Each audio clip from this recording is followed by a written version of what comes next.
Okay, evaporation process को समझने के लिए देखिए एक्टिविटी नंबर 6 में आएंगे अपन लोग बच्चों। Add 2 spoon of salt to water in another beaker and stir it well. यहां बोला गया है कि salt to water in another beaker, एक बीकर लीजिए और उसमें क्या कर रहे हैं, 2 चम्मच salt of salt to water in another beaker. Okay, salt or water in, एक minute, add 2 spoon of salt to water. Yes, water में 2 स्पून salt को क्या करना है, मिला देना है और in another beaker, दूसरे बीकर में, and stir it well, और उसको अच्छे से हिलाइए घुमाइए। क्या होगा, do you, ये इस तरीके से करनी है। एक कंटेनर लेना है, इस कंटेनर के अंदर पानी मिला हुआ है, इस पानी में जो है 2 बड़े चम्मच क्या करनी है आप लोगों को, NaCl, दैट मींस नमक को आकर के इसके अंदर पुट कर देना है। उसके बाद इसको गर्म करनी है। ओके, तो गर्म करने से क्या होगा, see any changes in the colour of water, क्या कोई कलर चेंजेस हुआ वाटर के अंदर, इसमें देखिए कोई कलर चेंजेस हुआ क्या बेटा, यस, थोड़ा सा हल्का सा कलर चेंजेस दिखाई दे रहा है आप लोगों को। ओके, नाउ आगे देखते हैं, can you see any salt in in the beaker, क्या कोई सॉल्ट पार्टिकल आप लोगों को बीकर में दिखाई दे रहा है क्या, आपकी स्ट्रिंग आप जो अच्छे तरीके से लाए हैं उसके बाद heat the water containing the salt water, जो सॉल्ट वाटर का मिक्सचर आप लोगों को मिल गया उसको क्या करनी है बेटा, आप गर्म गर्म करनी है, इस तरीके से गर्म करनी है उसको, ये इस तरीके से गर्म करिए। क्या होगा आगे, हीट कंटेन करिए बोला उन्होंने, let's the water boil away. अब आप देखेंगे कि जो वाटर है वह बॉईल होने लगा, what is left in the beaker, वह कौन सी चीज है जो वाटर से अलग हो गई। In this activity we use the process of evaporation. तो आप लोग देखेंगे कि जो वाटर है वह ऊपर भाप के फॉर्म पर बाहर निकलती रहती है और उसके अंदर केवल सॉल्ट ही, सॉरी, भाप के फॉर्म पर वह बाहर निकलती रहती है, जिसको अपन लोग इवेपोरेशन प्रोसेस बोलते हैं। दूसरा, आप लोग जो है इसको और अच्छे से समझने के लिए मैं आप लोगों का एक वीडियो दिखाने वाला हूं इसके जस्ट बाद, जिसमें अपन लोगों को बहुत अच्छे समझ में आएगा कि what is a evaporation.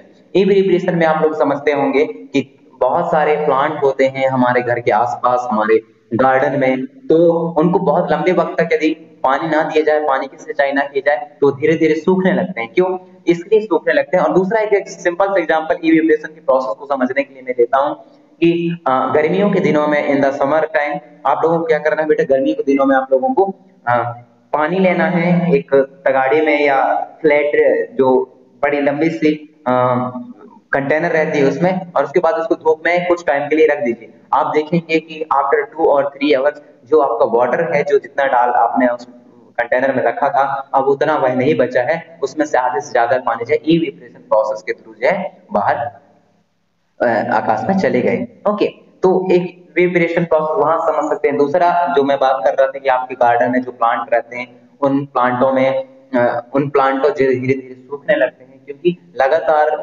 Plant जो है हाई सोलर एनर्जी की वजह से उसमें से वाटर का इवेपोरेशन प्रोसेस होता रहता है, वाटर सोखता रहता है सन के द्वारा, इसी वजह से पानियों की कमी पड़ जाती है और वैसे भी अपन लोग खूब देर से उनको पानी नहीं दे रहे हैं, और एक ऐसी कंडीशन आ जाता है उनके सामने कि उनके सारे लेप जो है ड्राई होने लगते हैं, सूखने लगते हैं, गिरने लगते हैं।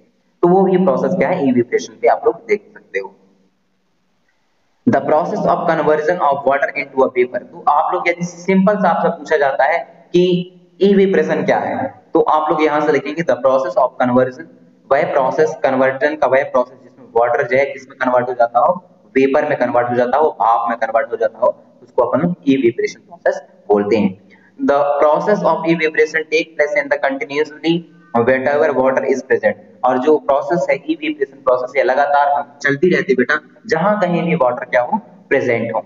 Where do you think salt come from, आप वेयर डू यू थिंक, क्या आपने कभी सोचा है कि सॉल्ट आता कहां से है, सॉल्ट मिलता कहां से है। Sea water containing many salt mix in it. तो आप देखते होंगे कि जो सी वाटर होती है, समुद्र का पानी होता है, उसमें बहुत सारा सॉल्ट कंपोनेंट्स है मिक्स रहती हैं।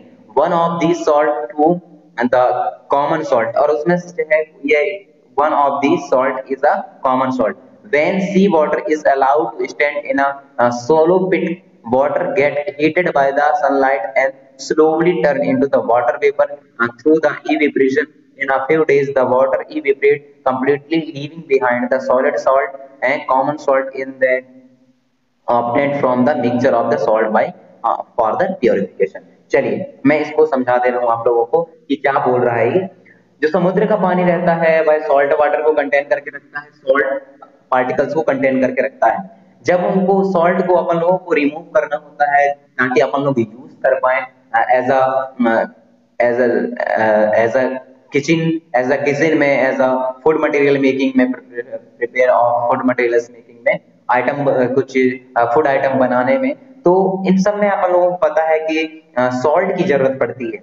तो इस सॉल्ट को बनाते कैसे हैं या मिलता कैसे है? तो मैं थोड़ी देर पहले भी बताया कि जो समुद्र होते हैं वह सॉल्टी वाटर को कंटेन करके रखते हैं। तो उनको बाहर, समुद्र के बाहर छोटे छोटे गड्ढे बना दिए जाते हैं, उन गड्ढों में उन सॉल्टी वाटर को भर दिया जाता है। जब धूप आती है तो धूप की वजह से पानी जो वाटर है वह इवेपोरेशन प्रोसेस के थ्रू जो है सॉल्ट को छोड़ करके वह इवेपोरेशन के थ्रू भाप बन करके उड़ जाता है। अब उन गड्ढों में केवल क्या बच गया बेटा? उन गड्ढों में अब केवल क्या बच जाता है? सॉल्ट बच जाता है, उसी को अपन लोग यूज करते हैं। आपको पता है इसी सॉल्ट, ये जिस तरीके से मैंने बताया किस तरीके से सॉल्ट बनाई जाती है, तो ये ज्यादातर जो है गुजरात वाले एरिया में बनाई जाती है, और जो समुद्र के पास वाले जितने भी कोस्टल स्टेट है वहां ये प्रोसेस अपनाई जाती है सॉल्ट बनाने का। तो उसमें से एक जो है क्या है? गुजरात है। ओके, तो गुजरात से जो है आपको पता है एक नमक सत्याग्रह स्टार्ट किया गया था गांधी जी के द्वारा। तो वो इसलिए किया गया था कि यही प्रोसेस के द्वारा वो लोग सॉल्ट बनाते थे। अब सॉल्ट बनाने पर जो है ब्रिटिश गवर्नमेंट कह रहा था कि तो आप लोग सॉल्ट बनाते हो, बेचते हो, तो उसमें भी हमें टैक्स चाहिए। तो उस टैक्स को खत्म करने के लिए जो है यहाँ से नमक सत्याग्रह चालू की गई थी। तो एक रीजन उसके पीछे ये है, जो नमक सत्याग्रह के पीछे अपन लोग जो है अपन बात कर रहे थे इसके बारे में, साइंस के बारे में, तो थोड़ा सा जिक्र उसका भी कर लिया। चलिए, ये सारी चीजें कंप्लीट हो गई, आगे बढ़ते हैं। और आपका use of more than one method of separating, तो इसमें से जो लास्ट वाला टॉपिक ये बच गया है, मैं इसको वीडियो में आप लोगों को दे दूंगा। चलिए, अपन लोग जो है जो वीडियो में आप लोगों को बताने वाला था सेडिमेंटेशन डिकेंटेशन प्रोसेस का, तो उसको समझते हैं।